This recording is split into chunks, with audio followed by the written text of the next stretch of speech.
Okay, good evening. So, we'll be having our lecture this evening, and of course, next week there won't be any because it is Holy Week. So, we will resume uh, after Holy Week. Okay. Some of you have requested to schedule consultation with me. Please keep in mind that your papers here are individual papers. They are due at the end of the semester. For as long as well, I think I discussed it in the syllabus, as long as you take the examination sometime end of the semester, sometime in May, I think May or June, you can also just take an incomplete and submit your paper by May 2020, April 2022. And when I hope we can already meet face to face. So the thing is, for those who would like to set a consultation, rules are that online consultations have to have at least three people, myself, you, and a classmate. It's one-on-one is one-on-one consultation is not allowed. So if you have a friend who would like classmate would like to consult with the paper, please do so. Join. Okay. So this evening I'll be discussing the Marxian and neoMarxian theories of economic development. Okay. In our last class, we looked at structural theories of development, which would be among the most widely used theories to explain the nature, the structure of developing economies, that developing economies are dualistic. They have this modern sector, and the modern sector of developing countries is closely integrated with the modern sector of the developed countries and of all modern sectors throughout the world. Okay. Modern sectors throughout the world are also closely integrated because they have a transport and communications link. And of course, there's energy that allows them to remain connected 24 hours a day. It's dualistic because there's a sector of the economy that is not yet integrated with the modern sector. Okay? This theory of dualism comes from modernization theory from sociology, which argues that the modern sector throughout the world, especially in the developed countries, started out as a traditional sector, and the developed economies have fully evolved to becoming modern economies. But in developing countries, there is still is that large part of their population and therefore of their economies, which are no longer traditional but not yet integrated with the modern sectors. It's called the informal sector. So you have a dualistic economic structure where you have the modern sector and the informal sector. Marxian and neo-Marxian theories also um, discuss the fact that uh, developing economies are dualistic and developed economies are harmonious. They are, fully modern and like, but they have a different explanation. And part of the explanation here involves history. And Marxian theory first started out really as a theory of history. It's a theory of how the societies in Western Europe have evolved over time. And in Marxian theory, the analysis of any social phenomenon, okay, can never be complete and full without making reference to its historical development of how it evolved over time. So, for example, the role and status of women and how they may have changed from the Middle Ages and how they've changed nowadays and the like. Okay. So, let's begin by looking first at the analytical tools used in Marxian economic analysis. Okay. In Marxian economic analysis, in many ways, it is a synthesis of economic analysis developed from the mid 1700s from David Hume and Adam Smith to Thomas Malthus, all the way down to John Stuart Mill, and Marx puts all of these as a synthesis, which is why so many of the ideas of Karl Marx actually are echoes of some of the original works done by Adam Smith and the like, and they're just put together. So it becomes more like a classical theory of historical change. Okay? And in the analysis of the history of Western Europe, okay, a special role is placed on the economic system, which is why, although it's a theory of history, it also therefore becomes a theory of economic development, a theory of long-term change. So we begin by looking at four concepts which were developed during the time of Francois Quesnay in late 1700s France. Okay? Francois Quesnay was a French author, very much in communication with Adam Smith and similar writers on economic issues during that time. And Francois Quesnay suggests that there are four important concepts that one would need to understand to analyze how an economic system functions. Okay? So he uses the concepts of surplus, labor productivity, capital accumulation, and unproductive labor or unproductive activity. Now, surplus is the difference between an economy's total output and the amount of commodities needed to satisfy the basic needs of every member of society. Now, notice that the basic needs need not be actually satisfied, but this is a theoretical surplus, meaning to say, um, given the total output of a country, of an economy, okay, then the portion of the total output that would be needed to satisfy the basic needs of every member of society, above that would be considered surplus.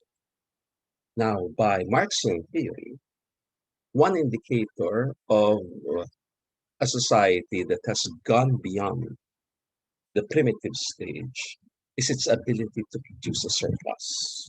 Okay?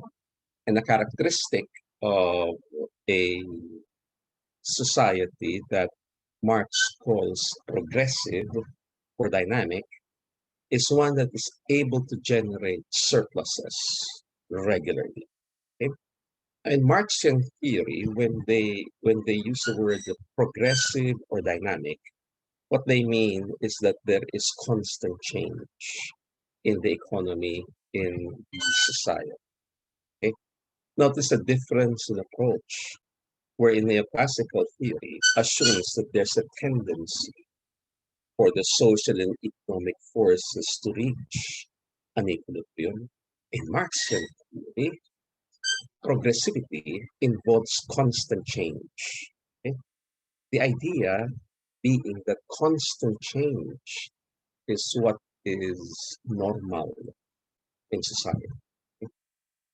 When a society is static and there isn't much change, okay, it is called degenerate.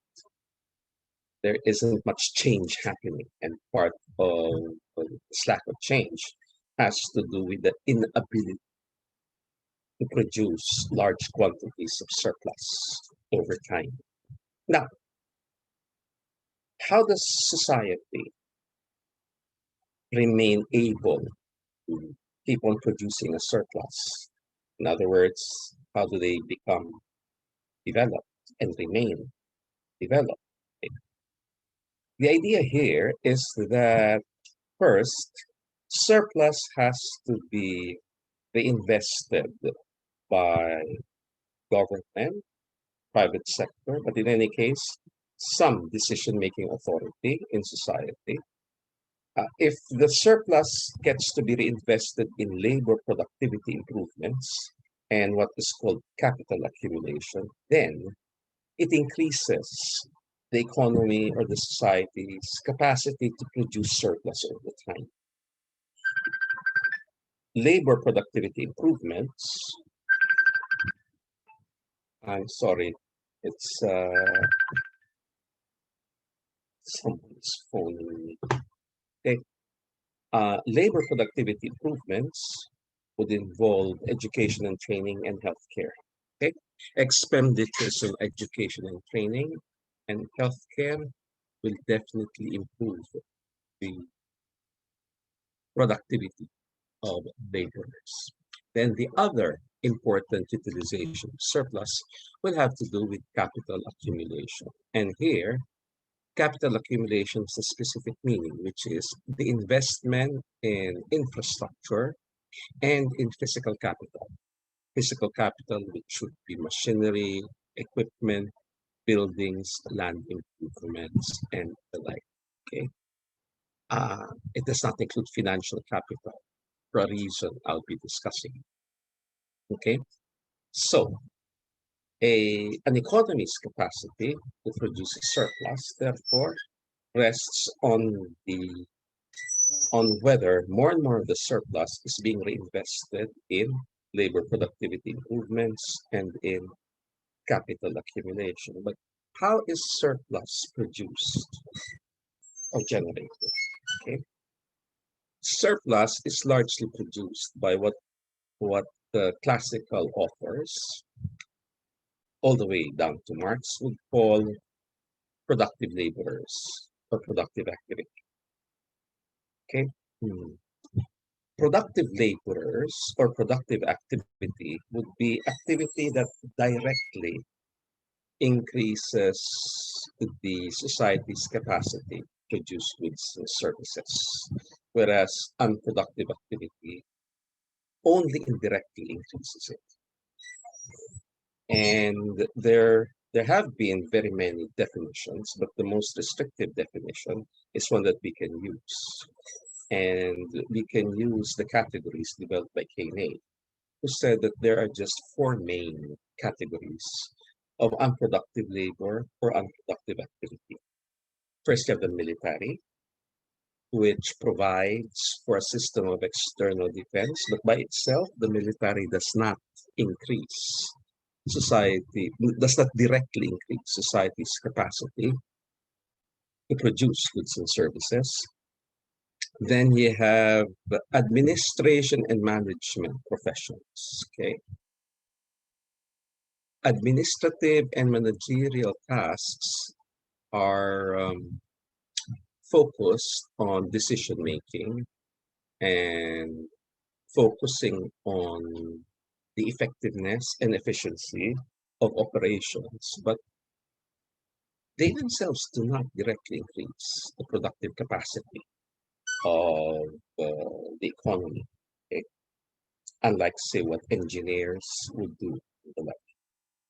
Then we have the third category being the professions that focus more on circulation of goods and services, not production of goods and services. So you have law which clarifies property rights, okay? Who owns what in terms of property and also in terms of goods and what would happen in case of conflicts.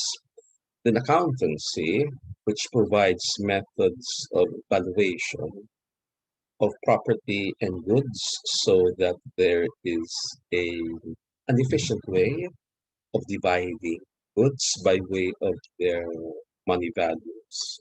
Then trade, which simply involves the fast physical movement of goods and services, and finance, whose job is to simply provide an efficient means for the exchange of goods and services. But four uh, these four professions by themselves do not directly increase the productive capacity of society or an economy. And the fourth category of unproductive labor or unproductive activity would be the religious which provide what is called the transcendent, that provides a sense of meaning to one's life existence and the like. Okay? Now, by classical theory, it is said that the larger the proportion of labor engaged in productive activity, the greater is the surplus being produced by the economy. So the larger the proportion engaged in unproductive labor or unproductive activity, then the lesser the capacity to produce surplus than if there were lesser proportions of laborers engaged in unproductive. There is no equilibrium point, by the way, in Marxian analysis. It simply says the importance that the bulk of laborers are productive activity in order to ensure higher greater surplus can be produced, can be generated by the economic system.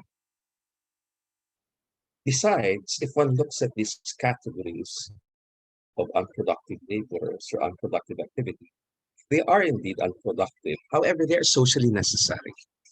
Okay, the military is necessary in order to provide a system of protection against even the threat of invasion. Administrative and managerial professions are necessary because decisions do have to be made, especially in the management of operations and the like. Law, accountancy, trade, and finance have made the movement of goods much more efficient, allowing greater production to reach more and more people and the like. Of course, you have the meaning of life being provided by those in the religious profession. So effectively, these four um, categories of professions may be unproductive, but they are actually socially necessary, which explains why they have historically been the most prestigious professions. And even in 1700s, Kane, Adam Smith, and the like have mentioned that a big drag on the economic progress of some societies have been the fact that there were certain cities they mentioned, like Versailles and Rome, where the population was largely involved in unproductive activity. Versailles and Rome is the center of Roman Catholicism. Versailles, that's the center of the French government. Therefore, a lot of the people there are actually just involved in government and the military, and of course in law, accountancy, trade. So they were largely unproductive as opposed to cities where there were lots of industrial and manufacturing activity going on and agricultural processing. Okay, so therefore, a progressive economy is one where the large proportion of the labor force is engaged in productive activity and where much of the surplus, therefore, is being reinvested in labor productivity improvements and in capital accumulation. Okay. Now, these concepts are used to analyze the historical progression of Western European history. And in Marxian theory, European history from the end of the Roman Empire until the 19th century was the case of one mode of production evolving into another mode of production. Okay? Or, if I may use the terminology already, it was the case of the feudal mode of production evolving to become the capitalist mode of production. Okay?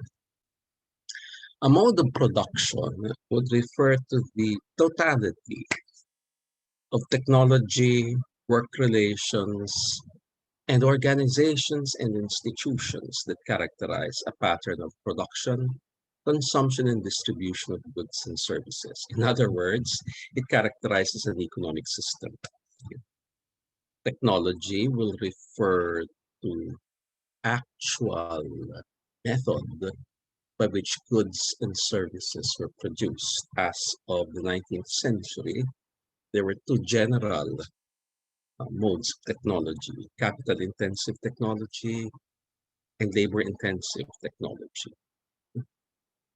Now, work relations would refer to how people are related to each other in the workplace. Okay? And this work relations is the one that determines the social classes. Okay? So in terms of work relations, there'll be those who might be the ones in charge of some major assets, and then you have the people who'd be working on them. So it determines the most basic social classes in the mode of production. Organizations refer to visible establishments, like, for example, church, government, existence of universities, towns, cities, airports, ports, roads. Okay? But institutions now refer to non-visible elements such as the social traditions, codes of morality, codes of behavior, and political ideologies and philosophies and religion. Okay, so these concepts, from surplus labor productivity, capital accumulation, and unproductive labor, and the notion of mode of production, will therefore be used as the framework of looking at Western European history and how Western European history evolved from the end of the Roman Empire to the 19th century. It is seen as, in Marxian theory, as an understanding of historical change. But in Marxian theory, the economy plays a very, very important role. Okay? And therefore, it becomes a theory of economic development. Um, Marxian theory would always emphasize on how powerful economic forces are in the in the process of historical evolution. There are those, the so-called reductionists, and those who simplify things by saying that the economy is the only thing that determines it. In real Marxian economic analysis, is more complicated than that, but it emphasizes the importance and the power of economic forces in determining how historical change happens over time. So let's look now at the Marxian approach, the study of history, and therefore to the study of economic development. Okay. Um, During the Roman Empire, however, the seeming barbarism of that era, they engaged in crucifixions and killing of gladiators as part of entertainment and the way they had a slave society. and the like.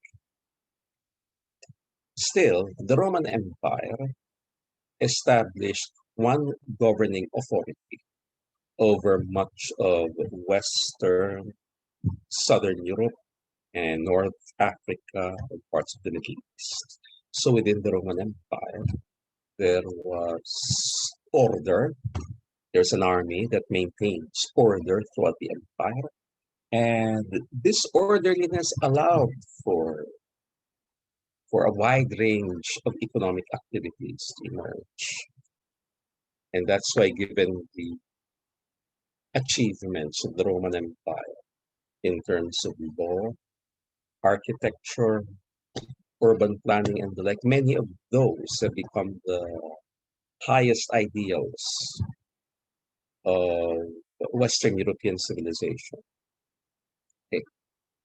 And many of the monuments from the era of the Roman Empire are still around, testament to the effectiveness by which the maintenance of internal order would allow for the emergence of a vibrant economy. But then, by the 4th century or so, the Roman Empire had collapsed, so you now had the absence of central authority in much of Europe. Okay?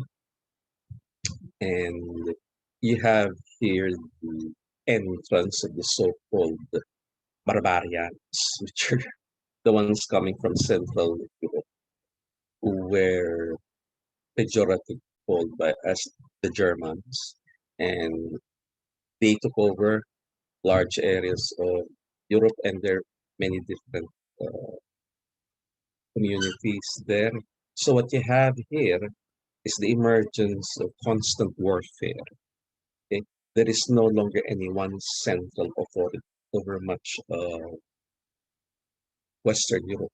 So a lot of the urban life of Western Europe um, had practically collapsed because of conflicts, warfare, and the like. Later, when I discuss with you the emergence of finance in European history, you'll note there that it was only in Italy where the cities managed to remain engaged in trading, production, and the like. But for much of Western Europe, uh, you had a state of constant warfare. Eventually, some aspiring military leaders would emerge and they'd begin to start controlling territory. Not owning, just controlling. Okay? Ownership would mean that there is a centralized government that sets out the laws and the rules to establish ownership over property. But in the absence of central authority in much of Western Europe, okay, so the emerging military leaders, therefore, would be the leader of a particular army, and they will control some territory. Okay? The territory that they control would be, it's called in Marxian theory, the domain, coming from the French word. Okay? And in every domain, what will happen there is that the military leader would allow peasants to settle there. Okay? And these peasants can then live within the domain of a military leader, and there they can raise their own families. Okay? Make their own houses and do their own farming so that their families can survive. Keep in mind that during this era, the life expectancy is not very long. So what matters is just for survival purposes, they can live in a place where some measure of peace and order can be guaranteed by a local military. So within this domain, they can construct their own houses, which are usually constructed by themselves. the European version of the Bahay Kubo, which you can see in The Lord of the Rings, The House of Bilbo, those can be constructed by by peasants themselves, and they would do their own farming so that they can support their own families.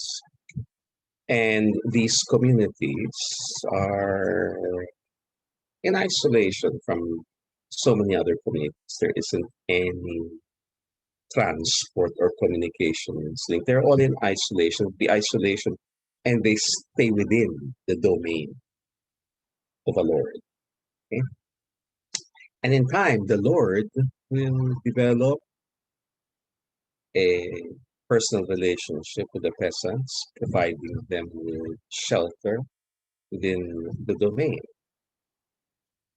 In return, in return, okay, peasants will do two things.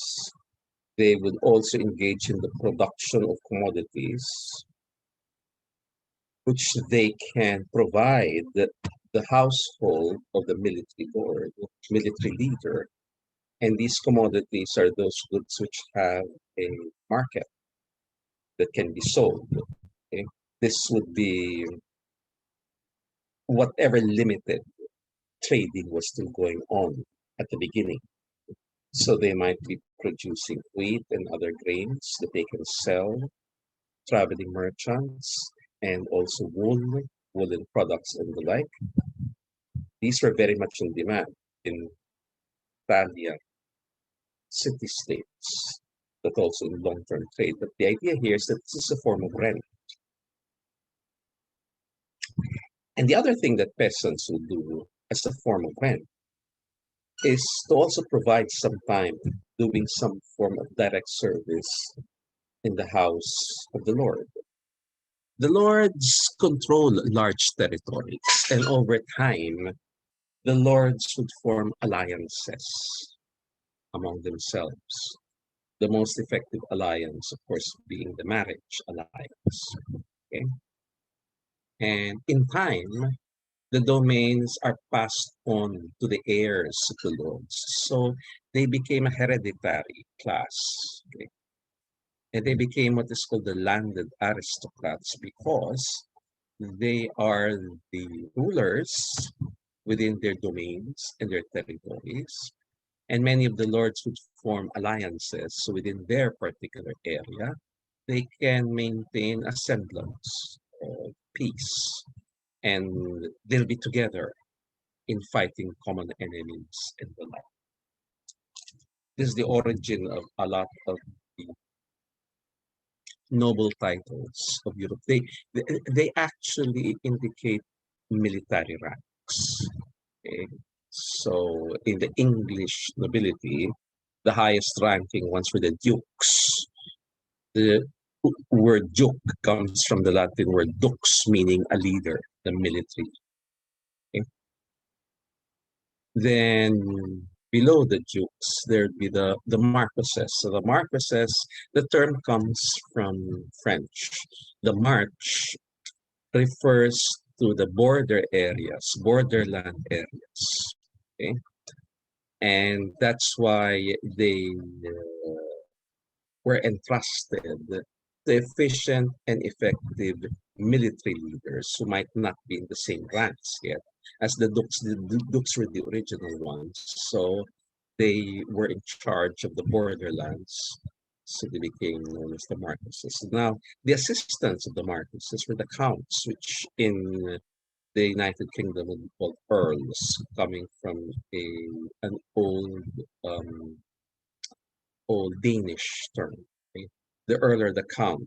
The title count comes from the Latin come, which meant the companion. So he was the assistant or the companion to the dukes, the military. And then, of course, vice, the counts or the viscounts. And the lowest ranking are the barons. So these are all your ranks of the nobility.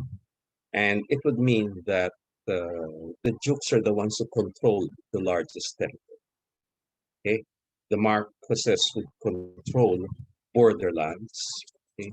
And then you also have earls And in time, many of these lords would form alliances, and they'd have a king, their leader, who would actually be just the most powerful among them, but still the first among equals. He may be the most powerful, but not completely, because the kings rely on their alliance with the other lords behind them.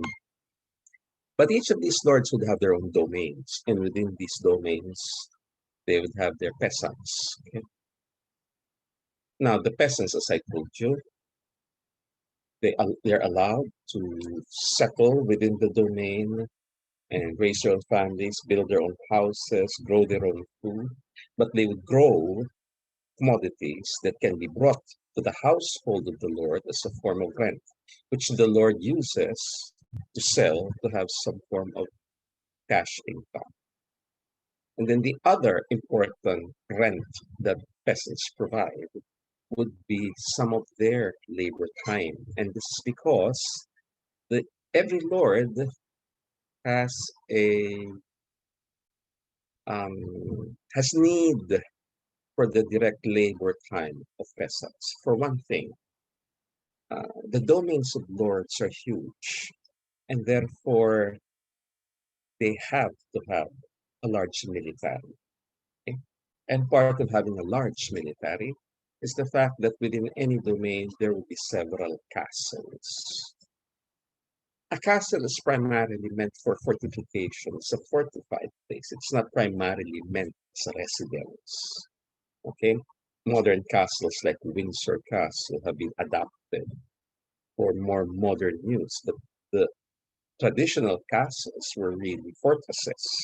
They tended to have small windows and thick walls and the like because they were really meant as fortified places. They were meant for protection. Okay? And they have several castles.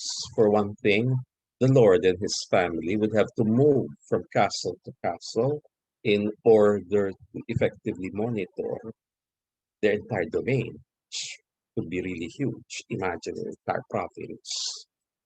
Okay? In fact, in England to this day, um, local governments still use the old terms. You have duchies, which originally meant it was an area, a territory controlled by a duke. Then the counties, which is the area controlled by the earl or by the count. Okay? Terms which are in use in the United States of America and Canada. Not so much duchies, but the counties. Counties would refer to what you call provinces. Okay, so with so many castles, one of the reasons is, of course, for better monitoring of the vast domain, but also it's a case of sanitation. When the Lord and his entire staff stay at one castle, afterwards it gets to be dirty, so they have to move to another castle, while the previous one gets to be clean, and they move to a cleaner one, and they move to a cleaner one. That's how it was like. Okay? So they needed a military. They needed uh, to have soldiers. Okay. Then, given that they have a military, they would end up having leaders among these military personnel. That's how some of these original peasants later on would be promoted. They'd be excellent military leaders, and eventually they could be barons or knights or viscounts, okay? And their status being hereditary. Then, because the domain is huge, they need a large administrative staff. The administrative staff would be the ones who take care of the records and the management of the entire domain. And the administrative staff includes the domestic servants. Okay? Keep in mind that in this mode of production, it's a very labor-intensive mode of production, which is why the Lord has to attract as many peasants to settle on his or her domain. Okay? So by attracting more and more peasants to settle in his or her domain, it could mean more farmhands to produce the uh, the commercial crops that the Lord's household can use, can sell to earn some cash income. And the more peasants, then there'll be more people to serve in the Lord's military and also his administrative staff, which means a very large domestic staff. Like to attract peasants and the peasants to settle, they have to show off their wealth and power, and that's why they have huge castles. And in these huge castles, they show off their wealth and power through expensive clothing, uh, home furnishings, feasts, in which case peasants can come and have their meals and the like. The lords also have to show their wealth and power in order to attract alliances with other lords. Okay? So, in order to show off their wealth and power, they needed to have very expensive items to show. So, this is where you'd have merchants, artisans, and manufacturers and things. Merchants, artisans, and manufacturers do not live in the domain. They live in towns and cities. And for their businesses, they have to hire laborers. And many of these laborers tended to come from peasant households. Okay.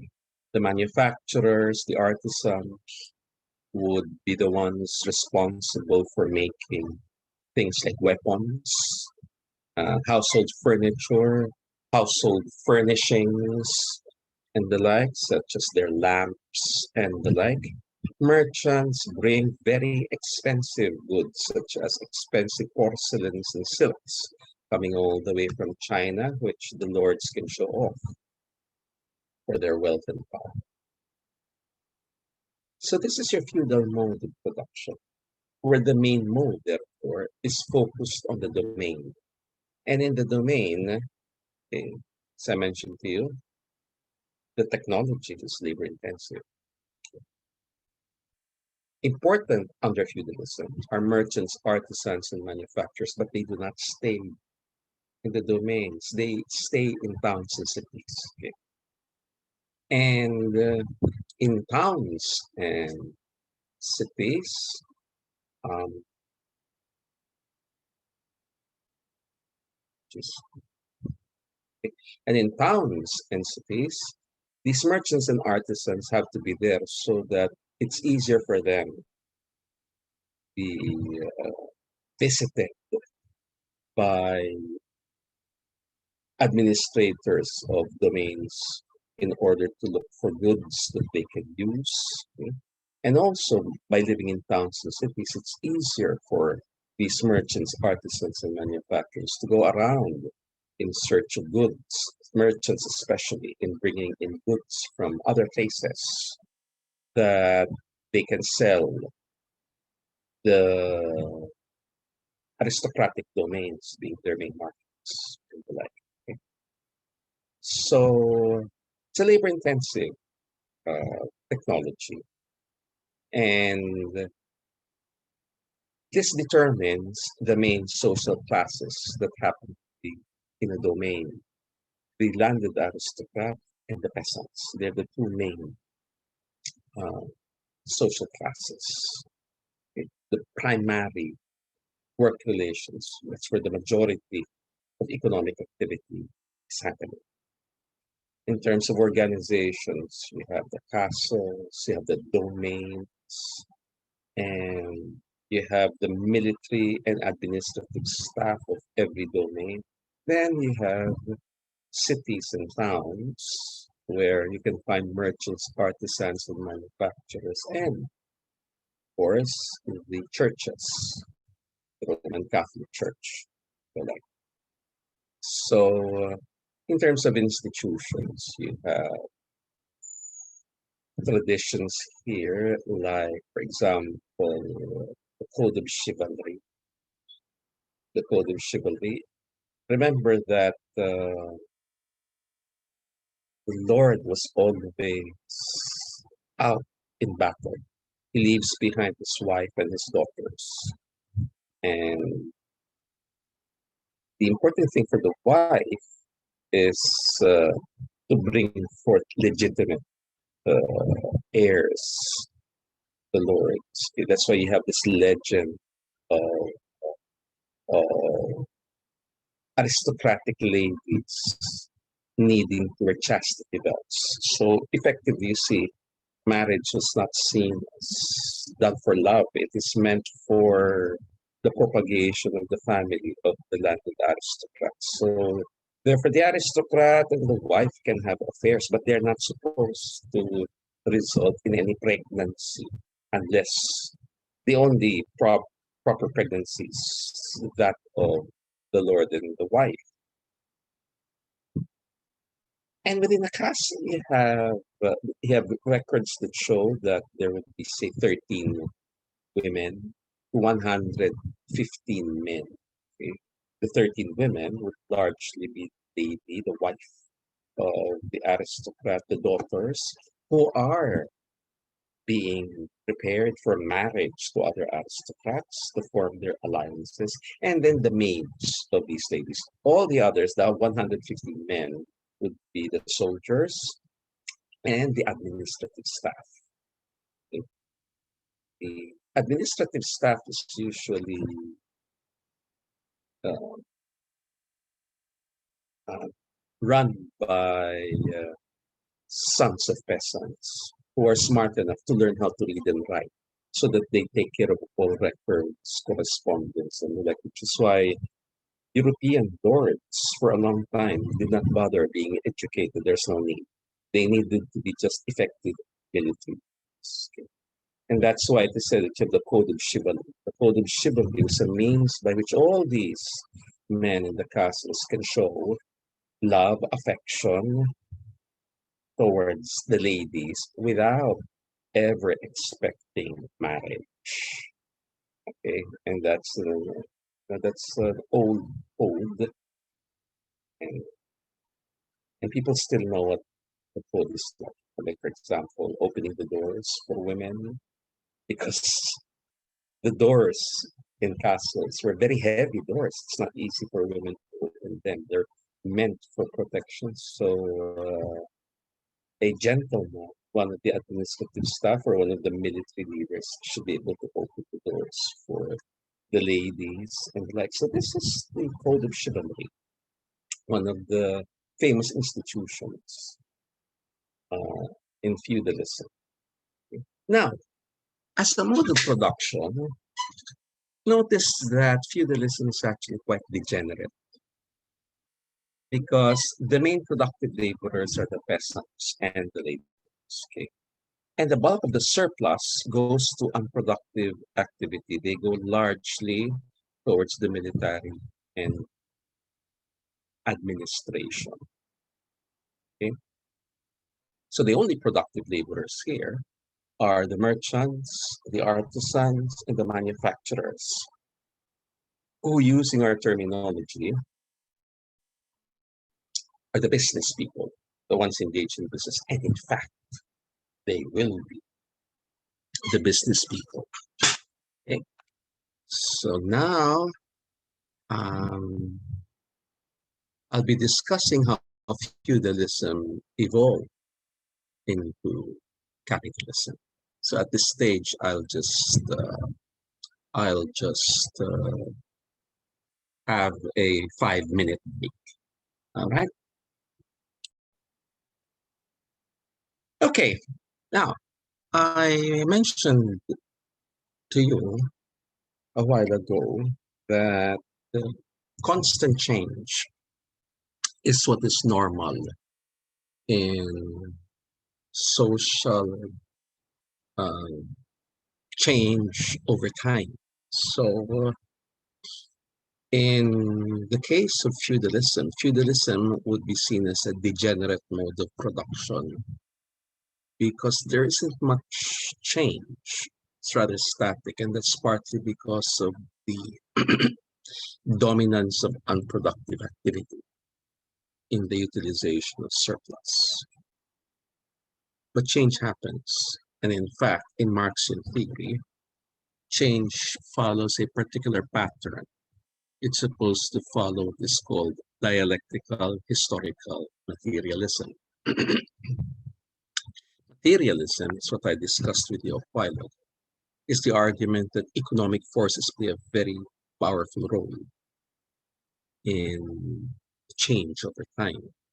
And economic forces refer to the economy or the society's capacity to produce goods and services and the method by which the goods and services are being produced.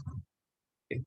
Historical means that the change be understood and appreciated. One has to look at how it, it evolved over time. Like, for example, the code of chivalry. Okay? And it also follows what's called a dialectical pattern. Dialectical means that within a mode of production, there is an element there that plays a very, very important role.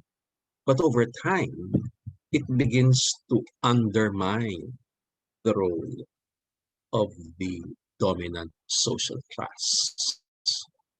Okay, and in the process, you have what is called a dynamic interaction between this element that was dominant in the mode of production and the emerging one that played a very important role, but over time began to undermine the dominance of the dominant social class. Okay, to use the Hegelian terminology used a lot in Marxian economic analysis, you have, say, a thesis, which is a mode of production. But within this thesis, something emerges that becomes an antithesis. So history now involves the interaction between the thesis and the antithesis, so that over time, it evolves into something new, a synthesis, which now becomes the new thesis.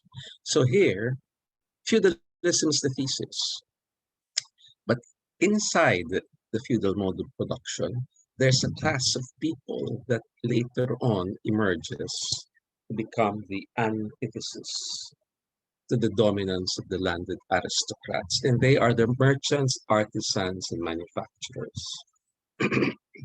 Unlike the landed aristocracy, it is necessary for merchants, artisans, and manufacturers not to live in the domains, but to live in the towns and cities. And it was necessary for them to utilize their surplus towards capital accumulation and for them to hire laborers for their businesses, and the laborers and the productive laborers they produce. And merchants, artisans, and manufacturers were the business classes, and of necessity for efficiency and for their survival, they had to always reinvest their surplus. They had to save, and savings at the time, in the absence of extensive banking works, savings meant reinvestment of their earnings in the business. Which is why in time, the cities and towns became very wealthy. And they began to attract more and more of the laborers who would leave the domains and move to the towns and cities. And in a labor-intensive mode of production, that would diminish the total output of the domains. Okay? Now, according to Adam Smith, which would be echoed by Marx, an important event in European history was the point in time when the kings formed an alliance with city-based business people. Okay? Since the cities also needed to have their own armies, given constant warfare happening throughout uh, Europe. But at some point in time, according to Smith, echoed by Marx, that uh, the kings formed an alliance with the cities, by which the cities will pay taxes to the kings, and then the kings will then provide protection to the cities. It is the king's military which will extend protection to the towns and cities. This arrangement, therefore, meant that the towns and cities began to be more and more productive. They could engage in greater and greater business because they already had um, the military protection being provided by the king's military and the king's armies. And a visible organization here, you know, this is this. If you go to the City Hall of Manila, you'll notice that it has a clock tower. Okay? Clock towers were constructed in European cities to indicate that the city was under the protection of the armies of the kings, which is why the clock tower also served as a lookout tower in case there would be an invading army. And it was also a warning to any possible invader that the king's armies will be called to protect the towns and cities. Now, towns and cities were surrounded by walls until around the 1700s or early 1800s. Okay, walls in French. The word was bourg. So therefore, the people who lived inside the walls were the bourgeois, the bourgeoisie. And over time, the city-based business people began to undermine the wealth and the power of the landed aristocrats. And it's the king's military and administration that gradually gained more and more power, especially with all the taxes that the king's household was able to generate from the towns and cities. And the wealth and power of the landed aristocrats began to diminish as more and more of the peasants moved to the towns and cities to become laborers, search for jobs and the like. So over time, the military and the administration of the kings began to be the military and the administration of the entire country, and gradually national central governments began to be established. Yeah. So gradually, the feudal mode of production evolved to become the capitalist mode of production. And here, under capitalism, the two main social classes were the bourgeoisie and the proletariat. The bourgeoisie was the term given to those, to the business people who managed the the enterprises. They directed the enterprises. And they also happen to own capital. They own the businesses, the machinery, equipment, and the like. And they hired laborers. Okay? The laborers were given the special term called the proletariat. The proletariat would refer to laborers whose sole source of livelihood is their wage.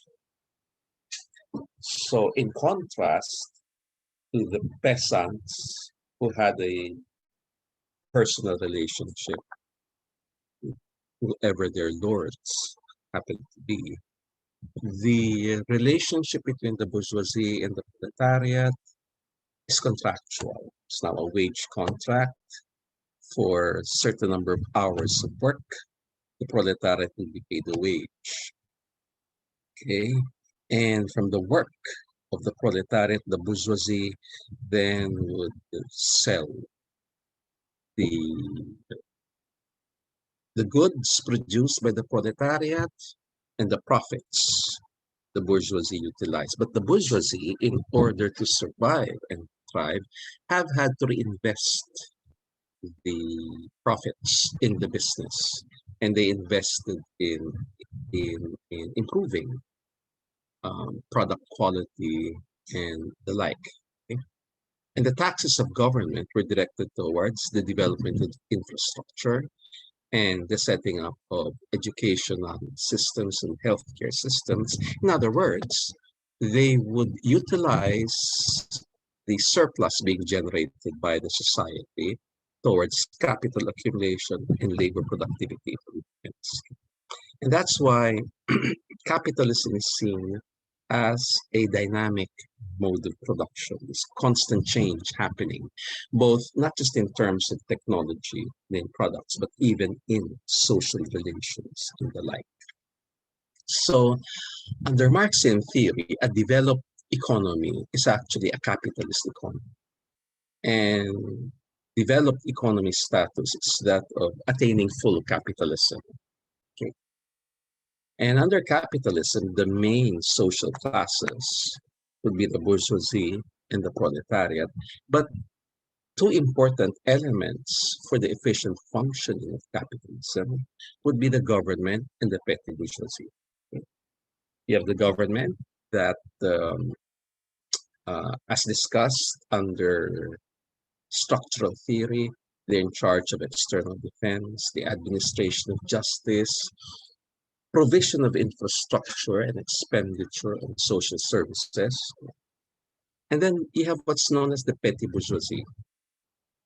The petty bourgeoisie are not wealthy like the bourgeoisie. They do not own capital, nor do they have any possible direction in the businesses. However, they do provide very, very valuable specialized skills to the capitalist mode of production. The petty bourgeoisie would refer to the professionals, to the managers, university students, and they provide specialized services to capitalism, which is why they are paid more than the proletariat, and they could also accumulate their own wealth. So, in a sense, government and the petty bourgeoisie could be antithetical to the dominance of the bourgeoisie. Whether they play a role in the next mode of production, which Marx termed socialism, remains to be seen. Marx does not have a straightforward theory of what a socialist society is. There have been many theories developed later on by Lenin, Mao Zedong, but Marx himself did not have a systematic theory of what a socialist economy is like. So anyway, so this is the situation in Europe. The capitalism is the mode of production that evolved from Western feudalism. And it's a mode of production that crosses national borders. And that's why, to use Marxian terminology, the modern sectors are all closely integrated because it's just one mode of production, and that is capitalism. Okay. Now, what happened to developing countries would be this. Okay. Capitalism was extended to Asia, Africa, and Latin America through what is called by Lenin as imperialism, the highest stage of capitalism. This would mean that finance was extended to the feudal sectors of Asia, Africa, and Latin America. Asia, Africa, and Latin America have their own feudal structures, but the feudalism there did not evolve to becoming capitalism. Rather, Western European capitalism arrived in Asia, Africa, and Latin America and grafted on to their feudal structures. Okay. the feudal, effectively the land-owning feudal lords of Asia, Africa, and Latin America were given loans by Western European financiers to produce goods that have a market in Western Europe, such as sugar, cotton, tea. And with the earnings made by these lords in Asia, Africa, and Latin America, they can then start purchasing manufactured goods exported by the Western European bourgeoisie. So you therefore have a global network of trade and finance, which is essentially global capitalism. And that's why the modern sectors throughout the world are closely integrated, because they are extensions of Western European capitalism. And that's why it is argued that to this day, even standards of proper business attire, like actually are European in origin, such as the wearing of business suits and the like, because these came with Western European capitalism. Some countries, like here in the Philippines, we would now think of our local barong as acceptable business attire. Yeah, but in general, throughout much of the world, proper business attire is Western European in origin. That's the institution of capitalism. Oh, there are lots of Marxian theories, so fashion style. You can read it on your own, the like. So with imperialism drafting European capitalism on the feudal sectors of Asia, Africa, and Latin America, what you have is what is essentially a dualistic economy, which in neo-Marxian theory, they call it a socially disarticulated economy. Okay. Because a socially articulated economy is one like this. It's clearly feudal. Or this, it's clearly capitalist. But in Asia, Africa, and Latin America, with European capitalism being grafted on their indigenous feudal sectors, you therefore have capitalist and feudal modes coexisting. Okay? So neo-Marxian theory would not call it uh, dualistic, rather they call it social disarticulation. Because in many ways, the argument is that the capitalist sector actually benefits from the presence of the feudal sector, the informal sector, because the presence of the informal sector would keep wages from going up and therefore maintaining the high profit rates of enterprises in socially disarticulated economies. Okay? Now, with a socially disarticulated economy, it means that the social classes of both feudalism and capitalism will be present. So you'd have on the right side, you have what's called the national bourgeoisie and the agrarian bourgeoisie, or the farmers. The national bourgeoisie refers to the local industrial enterprises. These are local people who have invested in industrial enterprises. The agrarian bourgeoisie are local people who are engaged in farming, but they're engaged in farming for purposes of profit. They are classified separately because if you look to the left side, you will see there the landed elite. The landed elite were the families that still own lands, and they therefore collect substantial differentiates them from the agrarian bourgeoisie is that the direction of their earnings is towards their political activities. Much like the feudal aristocracies of Europe, who are very, very much focused on maintaining their political power. Okay. On the left side as well, you'll find their international capital, the neoMarxian terminology for multinational corporations. It's argued that they do play a very, very large role in many developing countries because of the huge amounts of capital that they can easily obtain from outside the country. Then you have the dependent bourgeoisie or the comprador bourgeoisie. The dependent bourgeoisie are local people hired as managers of multinational enterprises.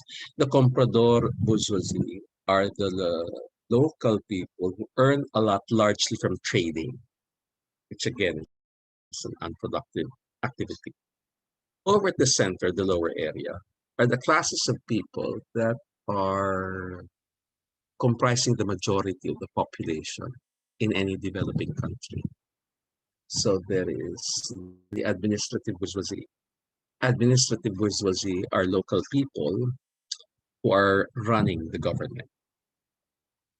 Government employees as a group are not very, very well paid. However, they still retain a special set of powers. They're the ones that run the military, run the judicial system, and they are the ones that make decisions on infrastructure and on the construction of schools, healthcare systems, and the like. So they do perform a very crucial role in society. Then there's the petty bourgeoisie, and the professionals, managers, and the university students, okay? And as managers, these are not just managers of multinational enterprises, but managers of all the other businesses and enterprises. And then proletariat, there's the urban and rural, meaning to say that we do have wage laborers engaged in both manufacturing and also rural activities like plantations and the like. And finally, have the merchants, artisans, and semi-proletariat, which is the neo-Marxian term for the informal sector. Now, the Marxian theory is very much in the same tradition as the classical theory from the time of Adam Smith and the like, in that they regard economic development as inevitable. Countries become fully capitalist, including the Philippines. So the Philippines will become a developed economy. What differentiates countries would be the speed by which they're able to transform themselves from being socially disarticulated economies to becoming fully capitalist economies. And the neo-Marxian argument goes this way. Okay? Since the ones here at the lower center comprise the majority of the population, they're the voters. So if they tend to vote into office, those that come from national and agrarian bourgeoisie backgrounds, politicians who are national bourgeoisie or agrarian bourgeoisie, it is said that the transition to capitalism will be faster because these have a tendency to reinvest the surplus, the tax revenues of government towards capital accumulation and labor productivity improvements. They tend to utilize them for infrastructure, for improvements of education, healthcare, and the like. But then, if the ones on the left are elected into office, specifically the landed elite and the dependent bourgeoisie, comprador bourgeoisie. Of course, not international capital because they're foreigners. But if the landed elite and the dependent bourgeoisie or comprador bourgeoisie would be the ones that are elected into office, it is said that the transition to full capitalism will be delayed because these have a tendency to utilize government tax revenues into more unproductive activities. They tend to spend them more on the armed forces, the police, and in terms of the judicial administration, court cases, and the like. So this is neo-Marxian theory, Marxian, neo-Marxian theory. Okay, so we end here the first part of the course, where we look at what development is. Okay, how is development conceptualized? What are the various data that measures different aspects of development? And we look at the four general approaches into the study of development issues. Okay. You have neoclassical approaches, stages of growth, historical approaches, then the structural approaches, with dualism as the most prominent method of looking at the development issues. And you have the Marxian and neo-Marxian approaches. Okay. The last part of this course is to look at certain selected topics, okay, like population, environment, agriculture, migration, and urbanization, capital and finance, trade, and finally issues of governance. Okay. I will no longer have the time to discuss issues like health, education, and the like. You can pursue them on your own when you do your research papers. And what I'll be doing is that if you look at each of these topics in population, environment, agriculture, migration, and urbanization, capital and finance, trade, and governance, we'll be looking in each topics the long-term change aspect, the developmental aspect. We look at the concepts involved in the data, and we will look at theories that try to explain the relationship of that topic with economic, okay? Theories of population and economic development, theories of the environment and economic development. The theories would be neoclassical, stages of growth, structural, Marxian, or neo-Marxian. They may not be all four present in every topic, okay?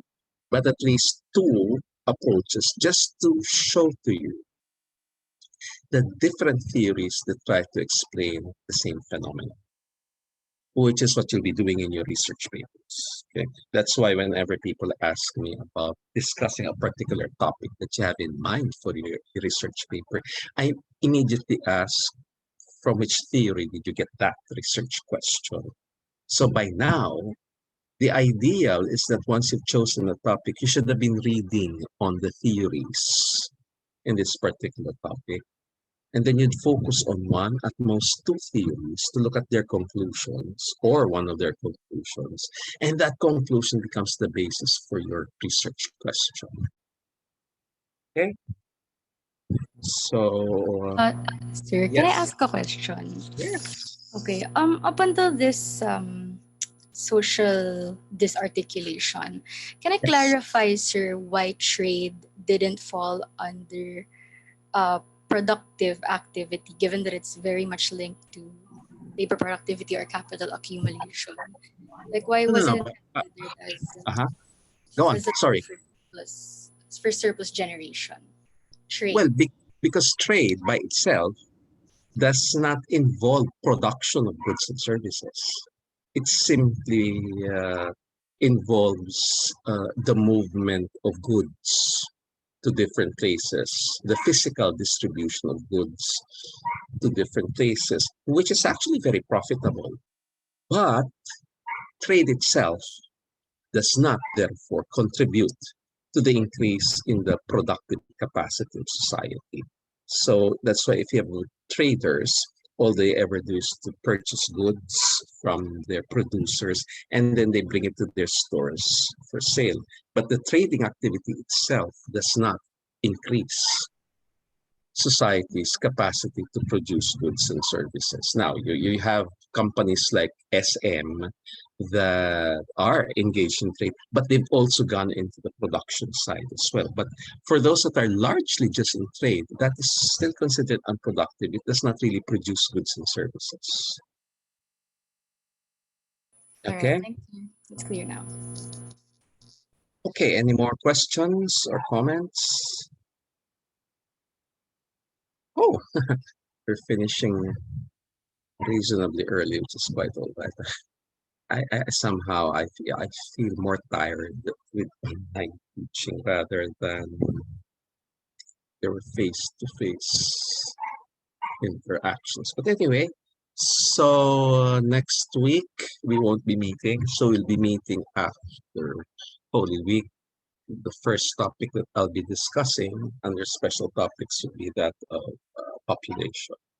My apologies to some of you who are consulting with me, but I may have made the mistake of thinking that you're undergraduates for whom their research papers are due this coming Friday. So I'm sorry, okay? So those of you, I said speed it up because the deadline is near. Okay, my mistake, okay? The deadline is still end of May, I think. End of May. And if you take the examination and take it incomplete, you can submit the paper as late as April of 2020.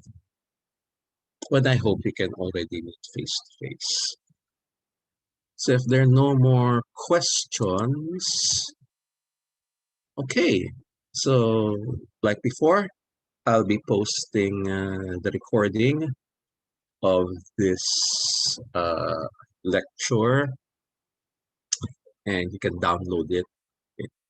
What I've done as well is the video recording of the lecture. I've downloaded them and posted them on YouTube. So I suppose in the future, I'm not sure if I'll still hold synchronous classes. I'll just post the YouTube videos. But my God, that's being so lazy. But anyway, okay. So if there are no more questions or comments, I will see you in 2 weeks' time. Okay. Okay. Good evening. Bye bye. Thank you, Thank you, Ben. sir. sir. Good Thank Thank you, evening. you. Thank you, sir. Bye. sir. See you in two Thank weeks' you, time. Thank you, sir. sir. Good My evening po. pleasure. See you in 2 weeks' time.